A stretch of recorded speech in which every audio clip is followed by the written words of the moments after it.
de tierra y amor, tallan que tallan sus manos. Entre los mates cebados, un simple quebracho que espera ser Dios. ¡Qué dichoso árbol! Él es curita de un pueblo derramando amor. Él es sotana, él es viento. Él es bandera de encuentro que juntos flamean hacia el Redentor. ¡Qué amigo que tengo! Camina zapato de encuentro con la cruz que ilumina tu pecho. San Francisco, solano en tu cuerpo, violinero viejo. Camina llamando a María, pa' que teja tu santa armonía, que en tus rezos tú sigas creciendo, hombre del silencio.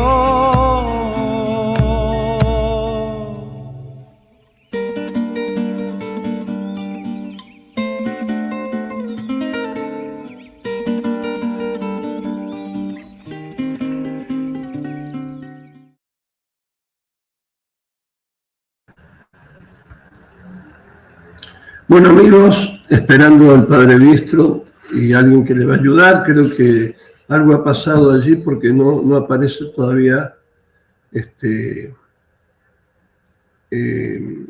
Padre Biestro. Me están ayudando allí, pero no se sabe qué, porque no me responden.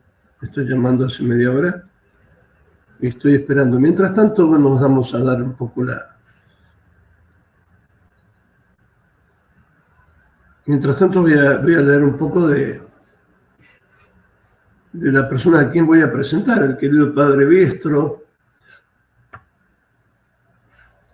que va a hablar hoy de un tema muy importante, visión cristiana de la patria. Bueno, mientras esperamos, ¿no? Hoy este programa se transmite por Radio FM Creación, de La Plata, Morenita del Valle, 104.5 MHz, Concepción del Tucumán, Radio Murialdo, AM 1290 y FM 90.5. Bueno, el Padre Biestro, Carlos Biestro, el querido Padre Biestro, estudió filosofía en Buenos Aires, en la UBA, estudió su seminario en Paraná y fue ordenado sacerdote en 1980. Enseñó en varios seminarios del país filosofía y teología. Participó en varios congresos teológicos en Europa, autor de varios libros y artículos que fueron publicados en revistas especializadas en Argentina. Una parte importante de su apostolado ha sido la difusión de las obras del Padre Castellani, nada menos. Bueno, ahora esperando que aparezca, no sé qué problema habrá habido. Ahora sí, parece que está el Padre Biestro. Ahora sí. Hola, hola. ¿Nos escuchan? Hola, hola. Estamos en el aire, ¿eh? Estamos en el aire. Parece que todavía están preparando algún problema técnico que tiene que haber habido. Hola. Padre Agustín, escucho. Sí, estamos ya estamos en el aire, ¿no? Sí, porque a las 11 en punto empezó el programa. Y bueno, ya hice la presentación, padre, suya. Mientras tanto que ustedes arreglan los problemas técnicos, voy a leer una hermosa poesía de la patria, refiriéndose a nuestra 9 de julio, el Día de la Independencia, a nuestra querida patria. Mientras ustedes arreglan ahí... Hola. Sí, hola. El problema, Hola. ¿no? ¿Sí? Hola. Sí, yo lo escucho. ahora. Escucho perfectamente. Bueno, muy bien. Espere, padre. Bueno, ya hice la presentación suya. En todo caso, al final leo el poema. Pensaba leer un hermoso poema de Luis Bernarde sobre la patria, pero me parece que podría ya empezar. Está muy lejos la pantalla, se lo ve muy lejos a usted. Sí. Está muy lejos la pantalla, quizá dígale al que lo ayuda. Si le puede poner más cerca y la cabeza más arriba, ¿puede ser? Sí. Bueno, padre, le mandan saludos varias personas, entre otros Ricardo Andrilli, le manda un gran saludo y lo espera por Paraná para dar conferencias. Bueno, se lo devuelvo. Gracias. Bueno, decíamos que hoy va a hablar sobre este hermoso tema que se llama Visión Cristiana de la Patria. Espero que se esté escuchando bien. Lo transmitimos por varios lugares, ya dijimos, Sí. y también ya leímos ya también el currículum del padre Carlos Biestro. Bueno, muy bien. Ahora sí.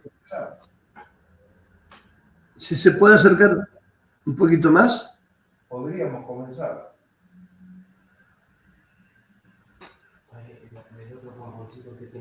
Hola. A ver. No se escucha nada, ¿eh? No se escucha nada. Bueno, ahí está. Acercarlo un poquito más, si vos que le ayudás. Ahí está, ahora sí. Un buen micrófono. Hemos tenido por fin la gracia de poder hablar con el padre Biestro. ¿Ahí? ¿Se escucha? Sí, perfecto. Bueno, perfecto. Entonces comenzamos. Sí, padre, puede comenzar nomás. Lo están escuchando. Muy bien. Sí. Bueno, una visión cristiana de la patria. Vamos a contraponer esta visión cristiana a una visión no cristiana. Se puede decir que en la Argentina se cumple lo que le sucedió a una de las matriarcas del pueblo judío, Rebeca, la esposa de Isaac. Era estéril y Isaac oró al Señor para que pudiera tener un hijo. Y Rebeca concibió, pero concibió mellizos que se entrechocaban en su seno. Y entonces fue a consultar al Señor y Dios le respondió: hay dos pueblos en tu vientre, dos naciones que al salir de tus entrañas se dividirán. Esto se aplica a la Argentina. Una historia es casi desde el comienzo, no exactamente desde el comienzo, pero muy pronto, un conflicto entre dos visiones de la patria. Castellani dice: esta nación fue creada de derecha, es decir, moral.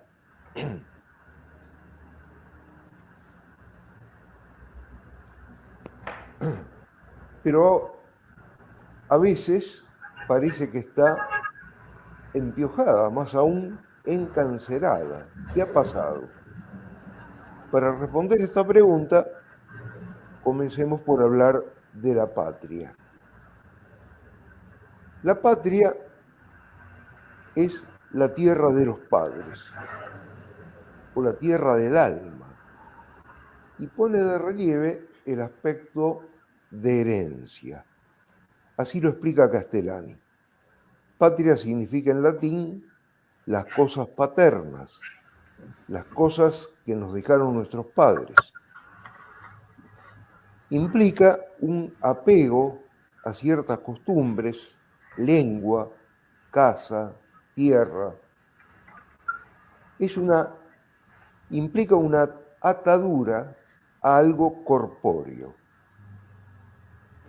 Después de Dios y junto con los padres, la patria es para el hombre principio del ser y gobierno, ya que en ella ha nacido y en ella ha sido criado. Y esa herencia solo puede ser bien aprovechada si quienes la reciben se muestran fieles a la manda de los fundadores.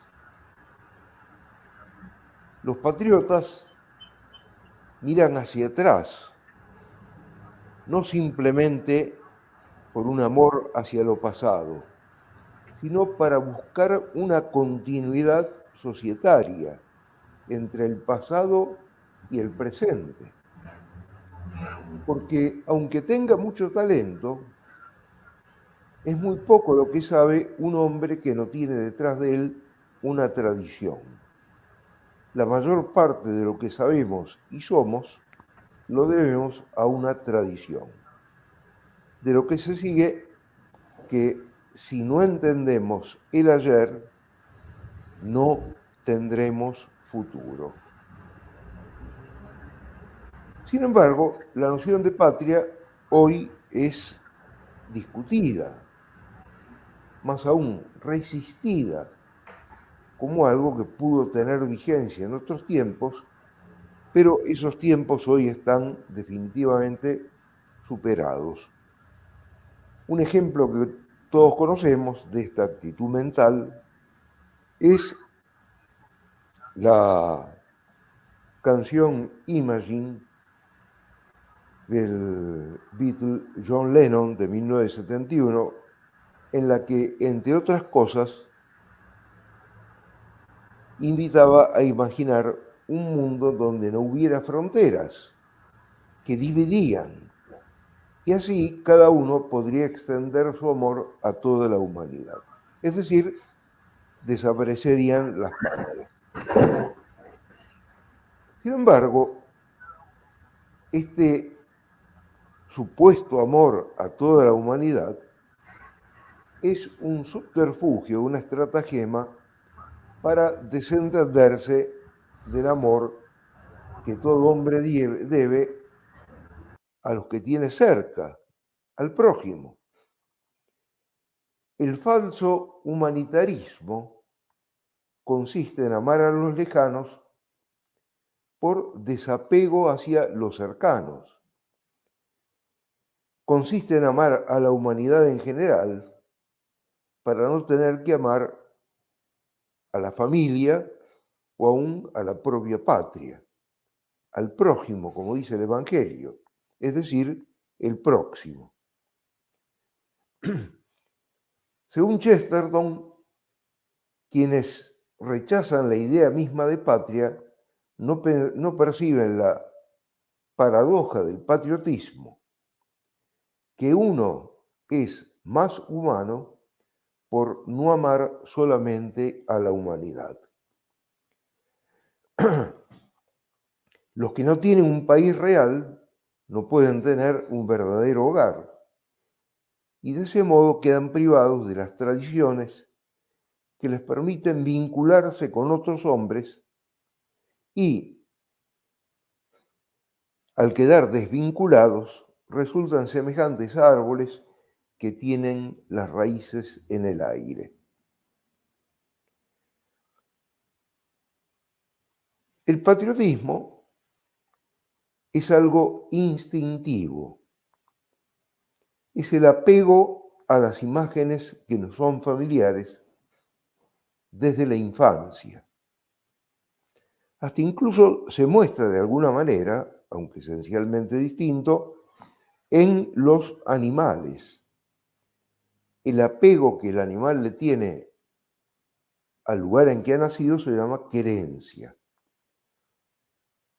El patriotismo instintivo engendra la añoranza y, como dije, es natural al hombre.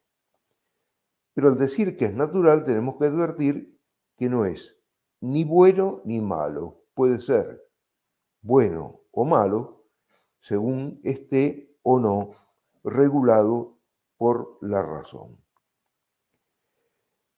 Si ese patriotismo instintivo no está regulado por la razón, se vuelve patrioterismo. Exalta a su país en forma vana por encima de todo y para despreciar a los demás países. Y en el fondo es una forma encubierta de orgullo, pues lo lleva a tenerse a sí mismo por una gran cosa, por el simple hecho de haber nacido casualmente en tal lugar de la tierra y no en otro. Pero así como el patriotismo puede ser exagerado, también puede ser cohibido o incluso negado, que es la actitud, como dije, de muchos hoy día. Es frecuente escuchar que hay personas que se dicen ciudadanos de todo el mundo. Pero si los pusieran en un avión y los desembarcaran en Sumatra, la cual pertenece al mundo, o en una isla perdida del Pacífico, al poco tiempo la mayoría tendría una añoranza mortal del lugar en el que ha nacido.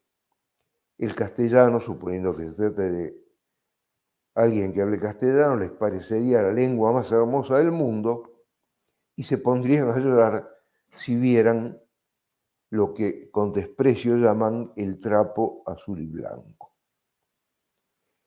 El patriotismo es virtud cuando ese apego natural a lo propio entra en los ámbitos de la razón y es una virtud moral que pertenece al cuarto mandamiento, que nos manda honrar al padre y a la madre como principio de nuestro ser, pero también a la patria, porque también la patria es principio de nuestro ser. Patria es llamada así porque es paterna. Y el patriotismo se levanta por encima de la virtud moral y se convierte en una virtud teologal cuando se ama a la patria, sobre todo por ser una cosa de Dios.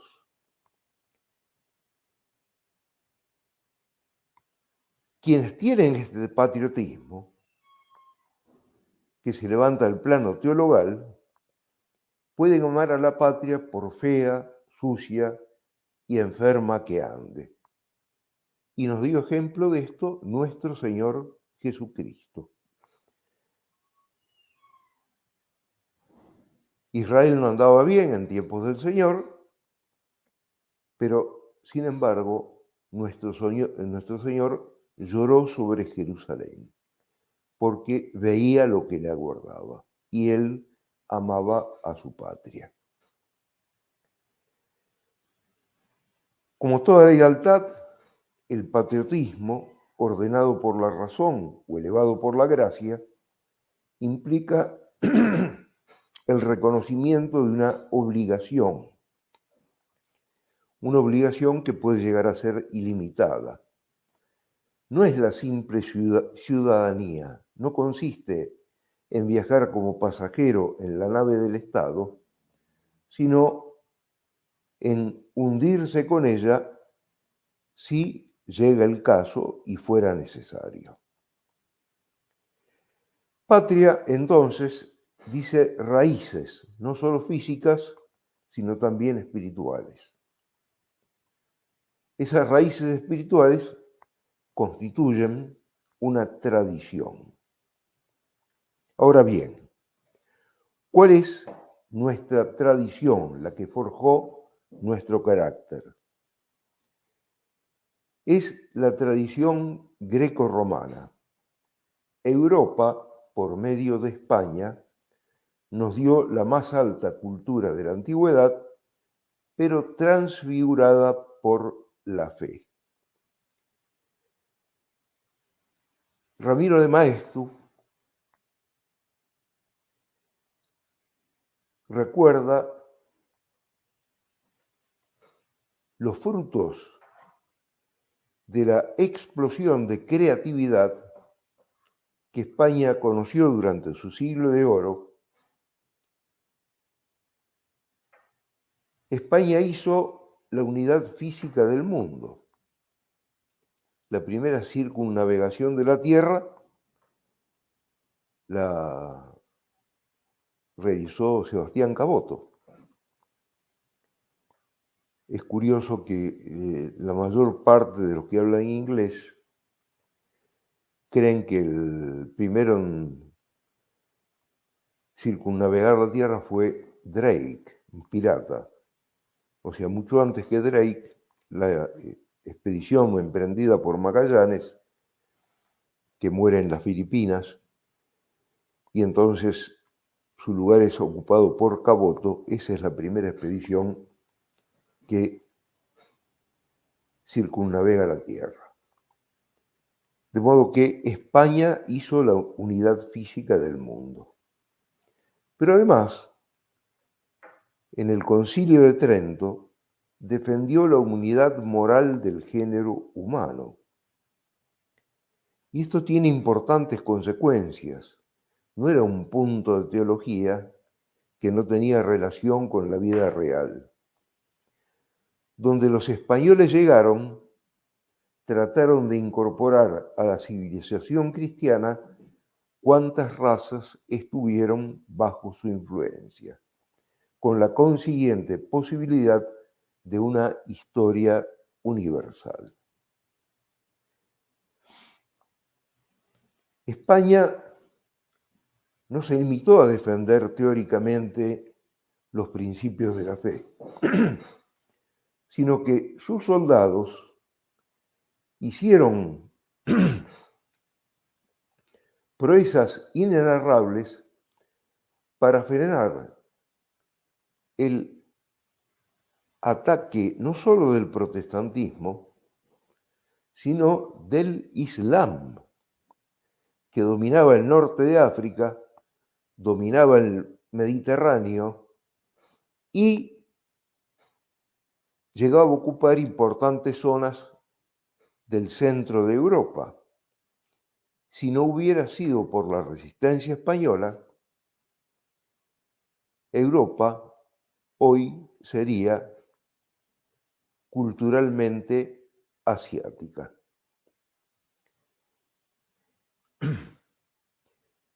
Sin embargo, esa obra, y más en particular la que realizó en el Nuevo Mundo, esa obra civilizadora, hasta hoy provoca la reacción violenta de la mayoría, porque la mayoría habla por lo que lee o por lo que escucha, y los medios de comunicación están tomados por gente que no tiene ninguna simpatía por España.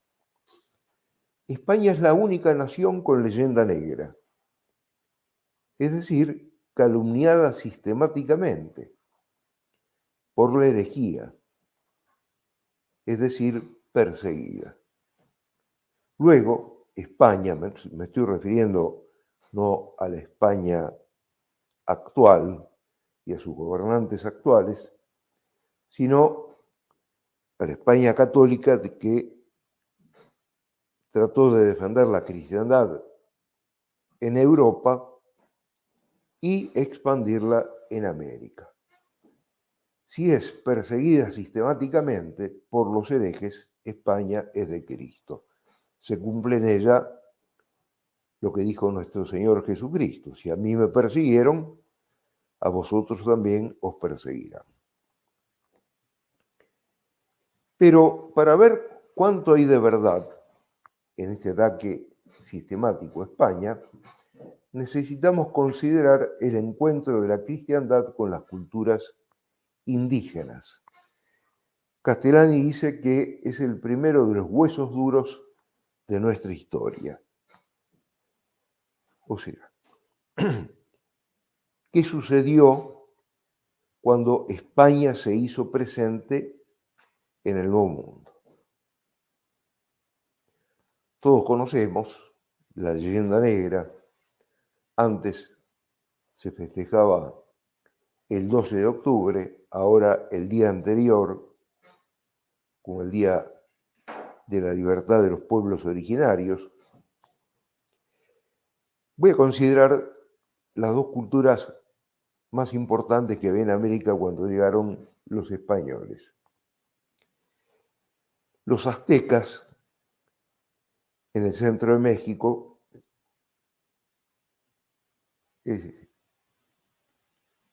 1% de la población, unas 250.000 personas, era sacrificado cada año a los dioses. Traslademos esas cifras a nuestro país. Hay unos 45 millones de habitantes, tal vez un poco más. ¿qué diríamos si tuviéramos 450.000 sacrificados cada año a los dioses?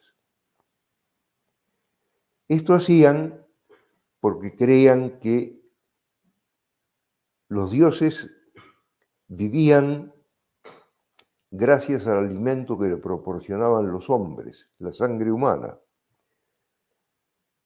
Si no le proporcionaban ese alimento, los dioses morirían y el universo colapsaría. Años atrás tuve oportunidad de visitar la Ciudad de México y se ven todavía las pirámides truncas, en cuyas cimas se hacían los sacrificios. A ambos lados de la ancha escalera que lleva hasta la parte superior de las pirámides, uno ve canaletas, grandes canaletas. Era para que por ellas corriera la sangre de las víctimas. Eso nos da una idea de la cantidad de víctimas que ofrecían a sus dioses.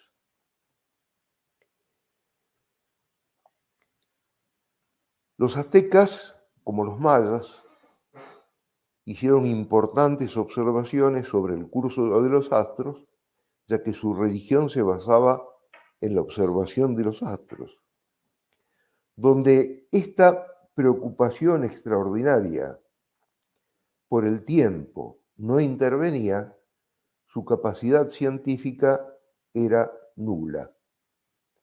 En América, hasta la llegada de los españoles, no solo en México, en América, se desconocía la rueda, no conocían la tracción a sangre y todas las cargas eran transportadas por acarreadores humanos.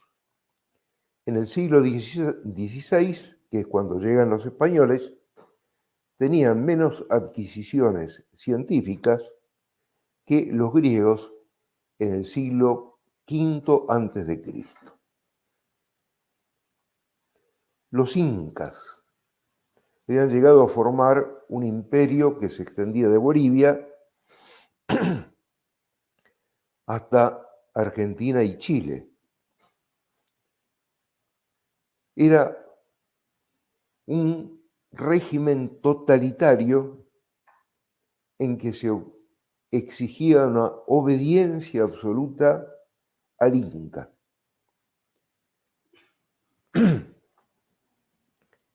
La familia imperial era una clase social por sí misma y ocupaba todas las funciones importantes.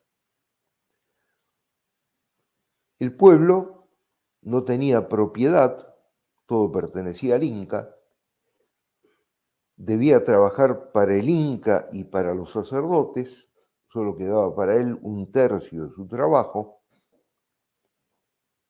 y tenía que estar dispuesto a aceptar por esposa o esposo a la persona designada por el funcionario del Inca, o a prestar servicio militar cuando el Inca lo dispusiera, y quien resistía a los pueblos que se levantaban contra ese poder eran expatriados. Actualmente en América hay mucha gente viviendo en determinados lugares que originariamente había ocupado un sitio muy distante, pero fueron llevados al exilio por el poder del Inca. La inmensa mayoría de la población, es decir, ni pinchaba ni cortaba, desempeñaba un rol puramente pasivo. Y esto explica que Pizarro, cuando llegó con a lo sumo 200 españoles, la mayor parte de los historiadores dan una cifra menor, conquistara un imperio de millones de habitantes. Es decir, y tenía frente a sí un ejército con varias decenas de miles de soldados. ¿Qué sucedió? ¿Cómo fue posible? Pizarro tuvo la idea de acercarse al Inca, tomarlo prisionero y raptarlo. Cuando desapareció el Inca, de quien procedía todo el poder y daba todas las órdenes, el ejército se encontró sin cabeza. Es como si a una computadora antigua le hubieran sacado el disco rígido. Ahora hacen otro tipo de computadoras, pero en fin, una computadora sin disco rígido no funciona. El imperio incaico sin el Inca no funcionaba. Y ese ejército se disolvió y 200 españoles quedaron con el mando del Perú. La pasividad que se vivía bajo el gobierno incaico se ve en que luego los españoles se pelearon entre sí.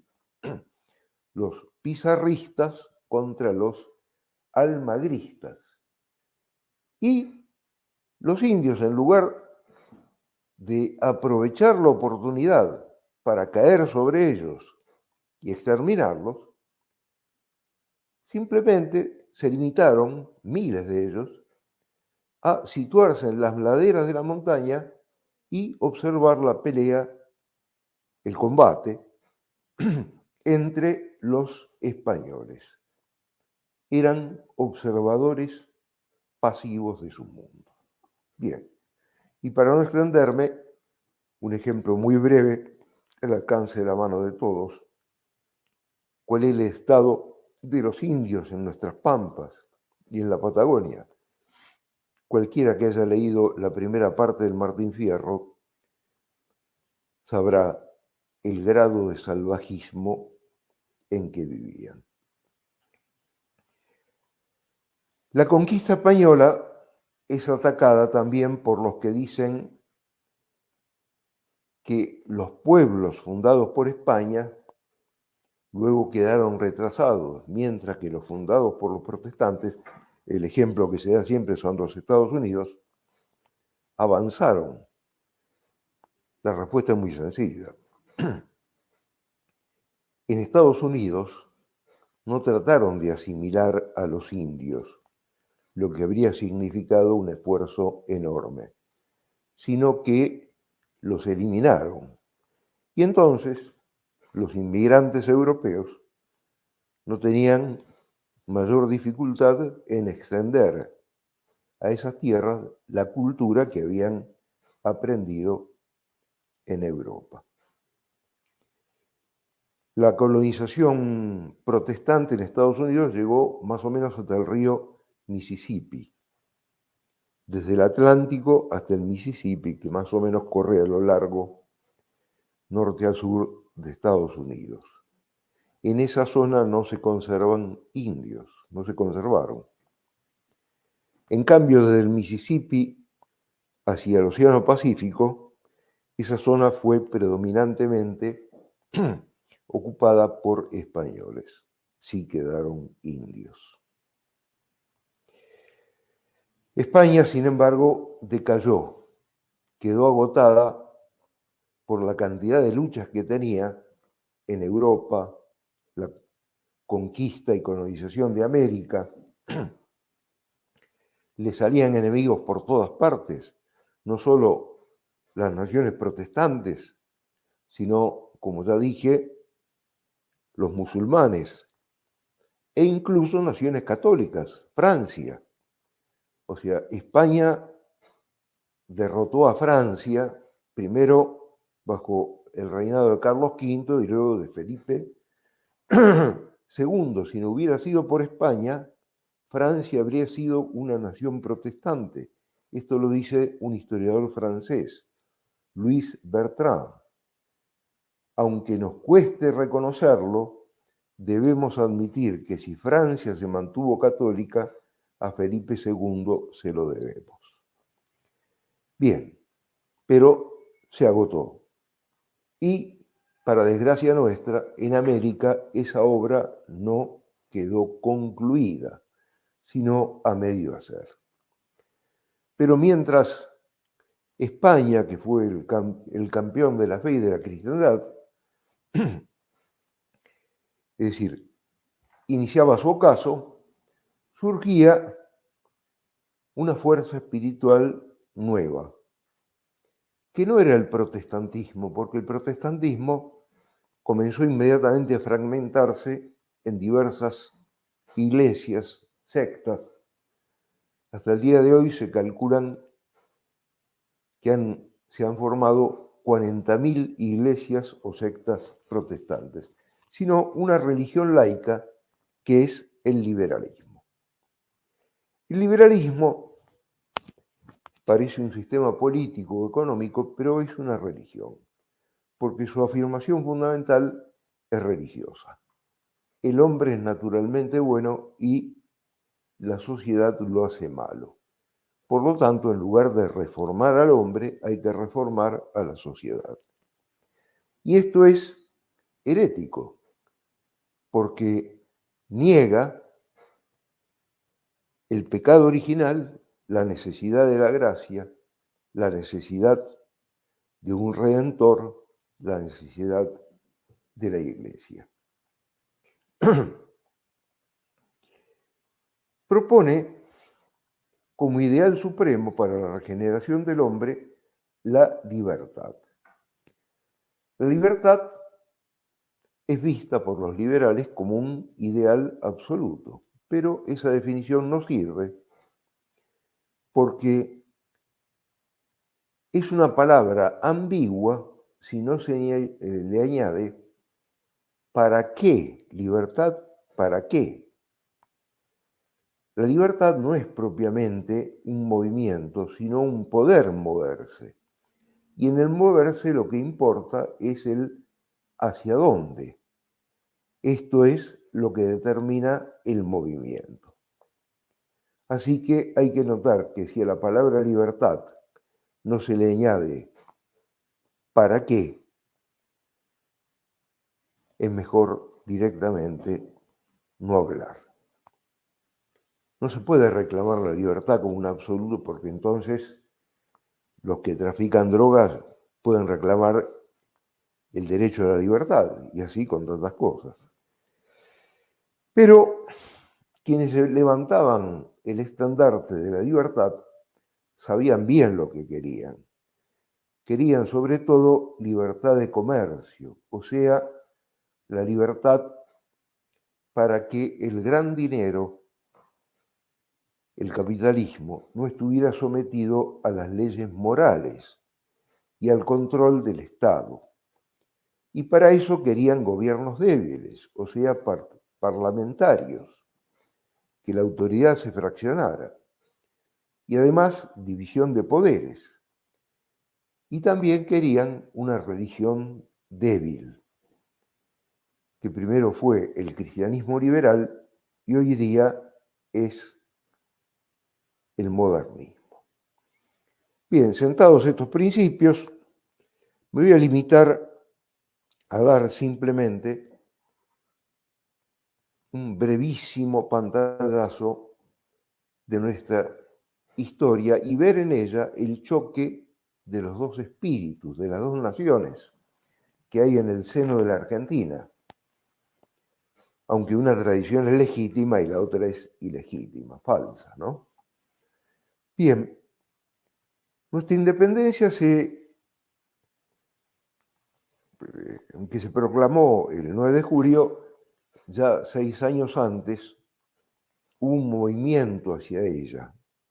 En 1810 no se buscaba directamente la independencia, pero los hispanoamericanos se encontraron con que el rey estaba prisionero de Napoleón, además había abdicado, su lugar había sido ocupado por una junta ilegítima, el Consejo de Regencia, y además gobierno títere, porque los que mandaban en España, que resistían a la invasión napoleónica, eran los ingleses. Y luego unas cortes que proclamaron o establecieron una constitución que fue copia de la Constitución francesa de 1791. O sea que mientras el pueblo español luchaba contra los franceses revolucionarios, es decir, los españoles que tenían conexión con la política, la que pretendían dirigirla, o eran afrancesados y apoyaban a Napoleón, o eran partidarios de los ingleses. Pero los ingleses eran liberales y en el fondo también revolucionarios. Por eso, en mayo, es decir, se entendió que debía formarse un gobierno propio hasta tanto se aclarara la situación de España. Pero de entrada aparecieron tres líneas. Primero fue la de los partidarios del virrey Cisneros, que querían mantener todo como estaba. La de Saavedra, que declaró ilegítimo el gobierno, es decir, que España pretendía imponernos, ya que había caducado la legítima autoridad en España, el rey, pero quería mantener la tradición recibida de España. Y la tercera línea fue la de Moreno. Para entender esta línea debemos advertir que Moreno fue el primer abogado argentino al servicio de los comerciantes ingleses. No había luchado en las invasiones inglesas ni formó parte de los grupos que prepararon la revolución. ¿Cómo se explica entonces que haya sido designado miembro de la Junta? Entró por los ingleses para defender los intereses ingleses. Dominó la Junta, consiguió imponerse a los demás. La mayoría de los vocales se le plegaron, Saavedra quedó solo y gobernó aplicando un régimen de terror. Las directivas sanguinarias que él dio al ejército expedicionario al Alto Perú prepararon el terreno para que se perdieran las provincias altoperuanas, la actual Bolivia. Esas provincias primero recibieron a los ejércitos enviados por Buenos Aires en triunfo, porque muchos de ellos eran partidarios de la independencia. Pero, siguiendo las instrucciones de Moreno, Castelli, sobre todo el gran responsable, aunque no el único, también Monteagudo, es decir, aplicaron una política sanguinaria y además cometieron la torpeza de escandalizar a la población por sus ultrajes a la religión. Los del Alto Perú eran fervientemente católicos y estos, o sea, parodiaban la misa, destruían monumentos sagrados, etc. Y además estaban entregados a todo tipo de inmoralidades. Eso levantó, es decir, a la población del Alto Perú, es decir, la levantó contra Buenos Aires. Así fue el primer paso hacia la pérdida de lo que hoy es Bolivia. Moreno murió rápido, pero su política fue continuada por Bernardino González, que se hacía llamar Bernardino Rivadavia. Su verdadero apellido era González. Rivadavia era el segundo apellido de su padre y de su madre. San Martín, en una carta a O'Higgins, le escribe que Rivadavia fue el hombre más criminal que ha producido el pueblo argentino. Y un miembro de la primera junta, Domingo Mateu, dice: Rivadavia fue el segundo incendiario de la patria. El primero había sido Moreno. Sus partidarios formaron una logia que procuró arruinar los planes de San Martín. Cuando San Martín necesitaba 300.000 pesos para su ejército, el plan de San Martín iba mucho más allá de la frontera de la actual Argentina. Buscaba, es decir, hacer de Hispanoamérica, por lo menos de América del Sur, una gran nación. Bien, Rivadavia y sus partidarios le negaron los 300.000 pesos que solicitaba. Pero cuando el gobierno liberal de España, para esa época, estaba en peligro, porque Napoleón había sido arrojado del poder y 100.000 franceses partidarios de la tradición invadieron España, Rivadavia hizo enviar a los liberales españoles 20 millones de pesos y no les exigió a cambio que reconocieran nuestra independencia. Inició una reforma religiosa que intentó romper con Roma y fundar una iglesia argentina a la manera del protestantismo episcopal de los ingleses. Contrajo el ruinoso préstamo Baring Brothers, cuya finalidad era quebrar económicamente el país para que el país no pudiera ganar la guerra con el Brasil y de ese modo Uruguay quedara como Estado independiente. Así el Río de la Plata quedaba bajo dos banderas, se convertía en un río internacional y los barcos ingleses podían llegar cargados de mercaderías al puerto de Buenos Aires. Consumó la entrega al Alto Perú, etc. Tengo que ir rápido. El que heredó la situación complicadísima que dejaron los unitarios fue Juan Manuel de Rosas. Tiene el mérito de haber salvado la unidad de Argentina cuando tanto los extranjeros, las naciones de Brasil, Inglaterra, Francia, querían fraccionar al país en varios estados e incluso estaban dispuestos los unitarios a dividir el país. Es interesante que ese mérito de Rosas es reconocido ya no por los, o no solo por los revisionistas, sino también por grandes historiadores extranjeros. Voy a nombrar tres: Spengler, y el más grande historiador americano, Carlos Pereira. Bien, me parece, no sé cómo hablamos de tiempo, padre Agustín. Estamos bien, padre, estamos muy bien con el tiempo, no se preocupe. Voy a tratar de cortar camino para no... No, está muy interesante, padre, siga, porque está muy bueno. Muy bien. Rosas logró lo que casi ninguna nación del mundo logró en el siglo XIX.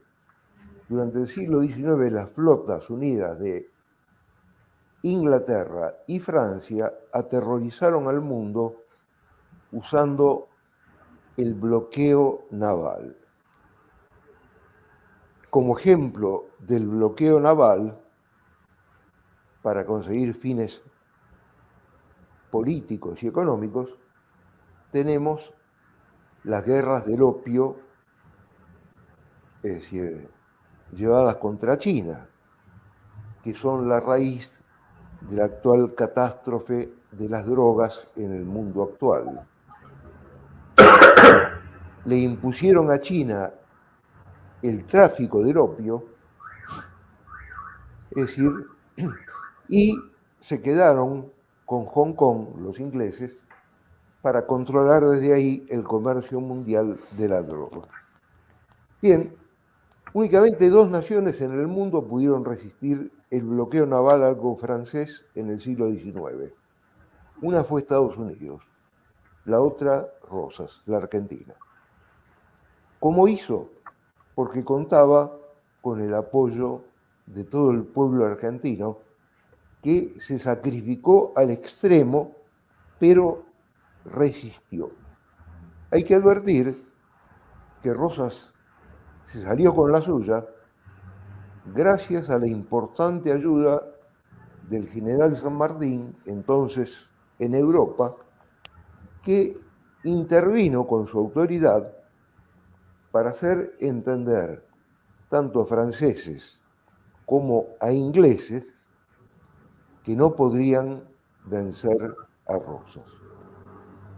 El general San Martín, como se sabe, admiró tanto la actitud de don Juan Manuel de Rosas que en su testamento dispuso la entrega del sable que lo había acompañado durante toda su campaña libertadora. Bien, cuando Rosas se preparaba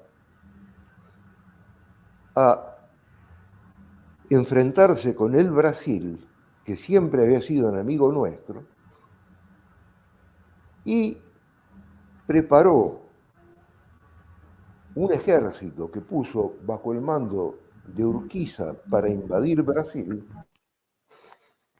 entonces Urquiza por dinero se vendió, traicionó a la patria.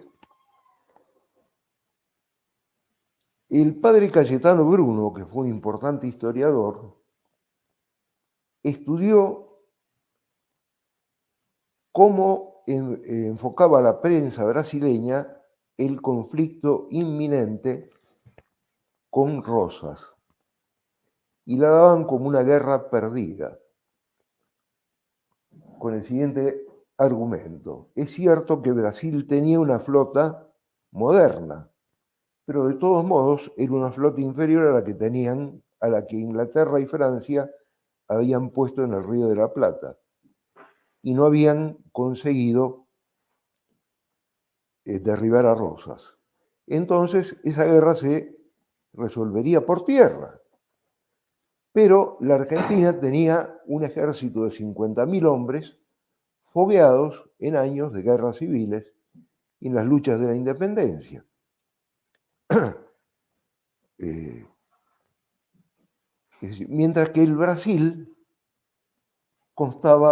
solo podía poner mercenarios, ejércitos que de ninguna manera podían compararse al argentino.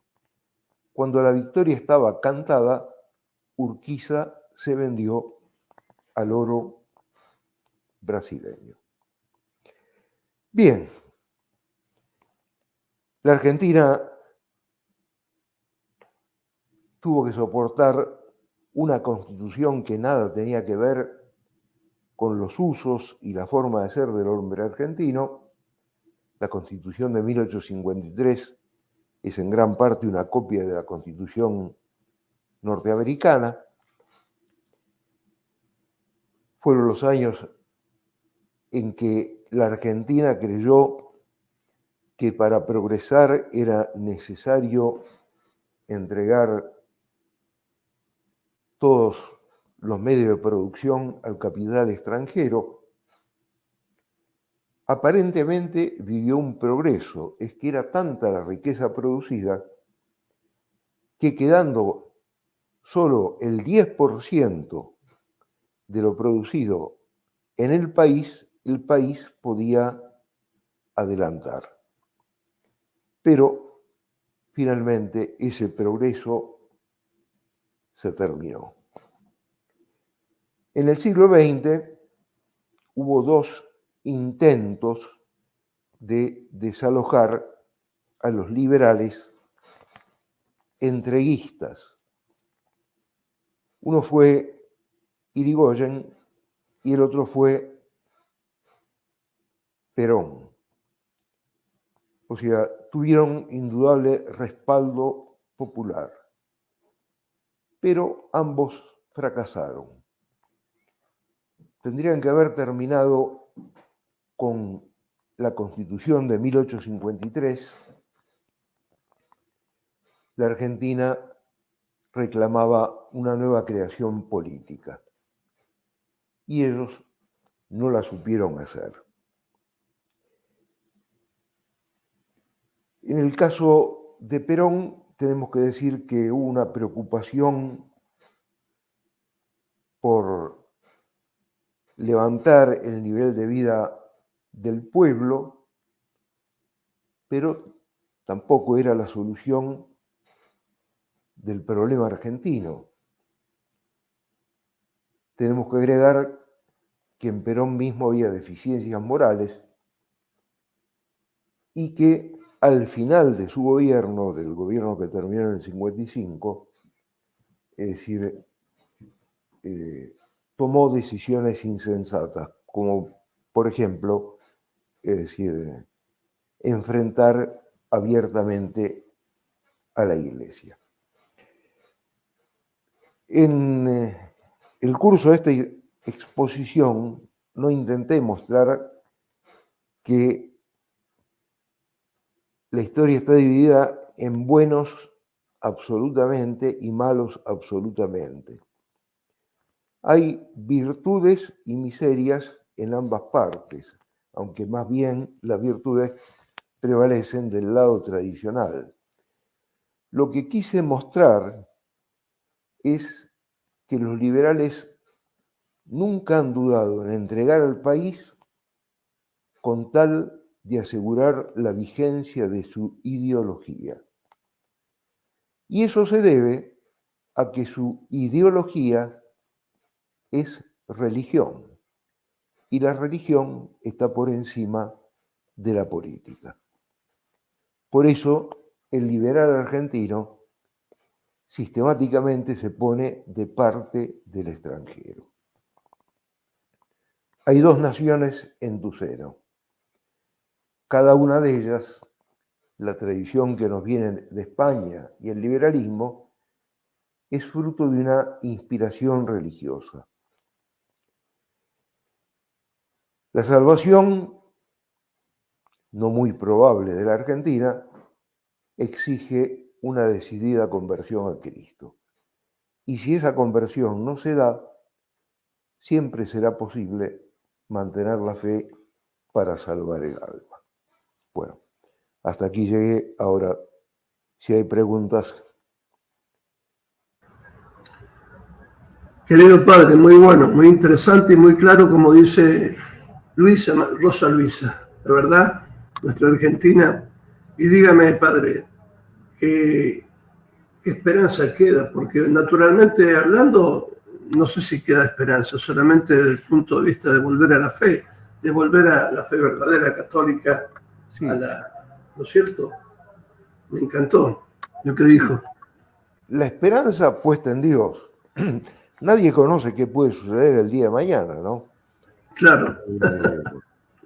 Claro, porque, o sea, el liberalismo, como dijo un sacerdote español, Sardá Salvani, es pecado. Y el pecado sí. Siempre tiene los pies de barro. Así que se puede caer en cualquier momento. Bueno. Desafía a Dios y no toma en cuenta el orden del mundo. Esa es su debilidad, ¿no? Sí, sí. Entonces, en ese caso, puede ser que la Argentina vuelva a encontrar el rumbo.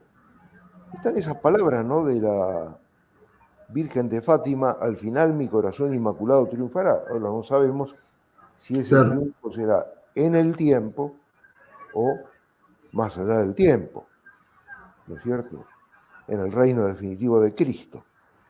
Pero eso lo sabe Dios. O sea, Castellani repetía, ustedes lo habrán escuchado: Dios no nos pide que venzamos, sino que no seamos vencidos, que luchemos. No nos demos por vencidos. Tal cual, sí, padre. Qué bueno que está. La única esperanza está en Dios, en Cristo. La cosa es que Dios nos mande un líder, ¿no?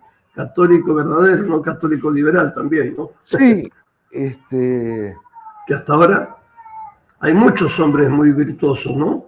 En la patria, pero están más bien separados, no se unen, eso. ¿no es cierto? Y además no tienen los medios equivalentes a los que tiene el liberalismo, ¿no?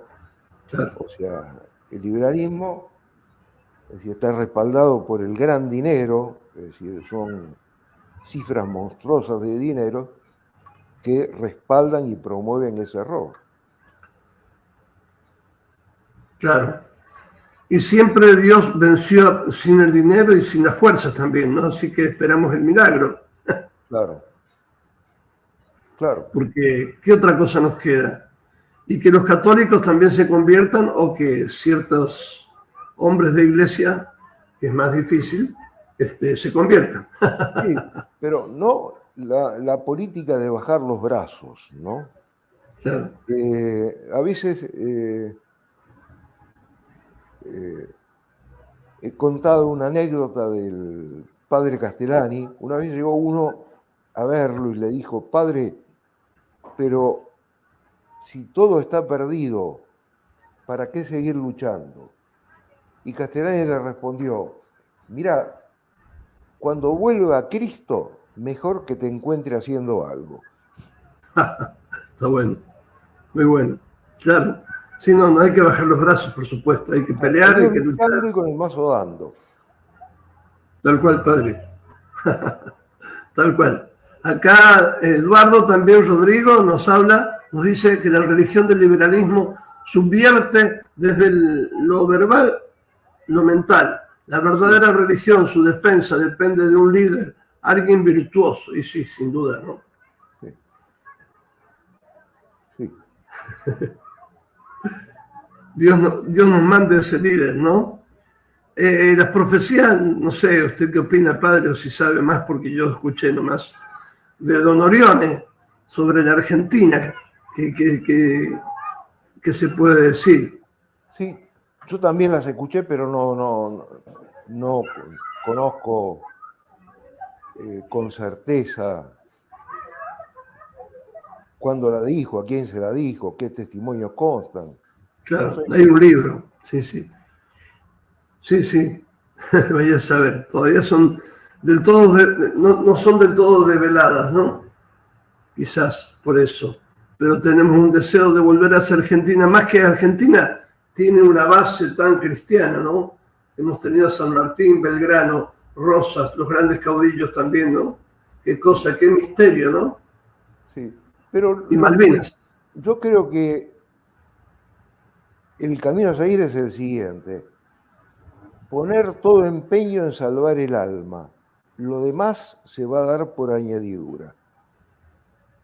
Está bien. El alma, claro, salvar el alma, De salvar mantener la nuestras fe almas. y vivir la fe. Claro, vivir la fe, exactamente. Sí, sí, sí. Porque ahora vemos que la fe es muy liberal. Hay que volver, no al progresismo, que ha destruido mucho, al modernismo, lo mismo, ¿no? Condenado por la Iglesia, por San Pío X, después Pablo VI, sino al verdadero, al catecismo, digamos, ¿no? ¿No es cierto? Bueno, padre, la verdad que muy interesante y muy claro, y está para grabarlo después, escucharlo varias veces, Bueno, porque está muy bueno, muy claro, padre. Le agradezco bueno. muchísimo. Voy a leer una poesía de Bernardes, de Luis Bernardes, como para, digamos, darle un broche, exaltar lo que usted dijo, simplemente yo no puedo decir mucho más, simplemente sobre la patria. Dios la fundó, dice, Dios la fundó, de Luis Bernardes, voy a leer una estrofita nomás. Dios la fundó sobre la tierra para que hubiera menos hambre y menos frío. Dios la fundó sobre la tierra para que fuese soportable su castigo. Desde aquel día es para el hombre desamparado como el árbol del camino, porque da frutos como el árbol y como el árbol tiene sombra y tiene nidos. Manos de amor la hicieron grande como sus cielos, sus montañas y sus ríos. como el candor de sus rebaños y la virtud de sus trigales infinitos, manos seguras en el día de la victoria y en la noche del vencido, tanto en el puño de la espada como en la mano y en el hombro del amigo. Podemos dar gracias al cielo por la belleza y el honor de su destino y por la dicha interminable de haber nacido en lugar donde nacimos. Bueno, Padre, estoy muy agradecido por su muy interesante reflexión. Bueno, muy interesante. Muchas gracias y un saludo a quienes ven o escuchan este programa y también la bendición.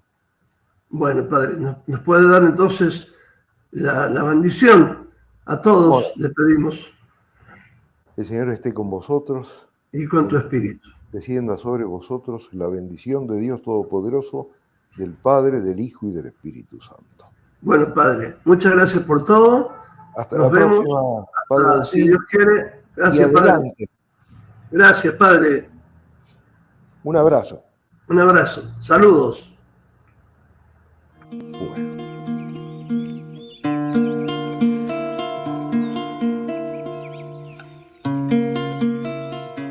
Entre las calles de un pueblo de tierra y amor, tallan que tallan sus manos. Entre los mates cebados, un simple quebracho que espera ser Dios. ¡Qué dichoso árbol! Él es curita de un pueblo derramando amor. Él es sotana, él es viento. Él es bandera de encuentro que juntos flamean hacia el Redentor. ¡Qué amigo que tengo! Camina el zapato de encuentro con la cruz que ilumina tu pecho. San Francisco, solano en tu cuerpo, violinero viejo. Camina llamando a María, pa' que teja tu santa armonía, que en tus rezos tú sigas creciendo, hombre del silencio.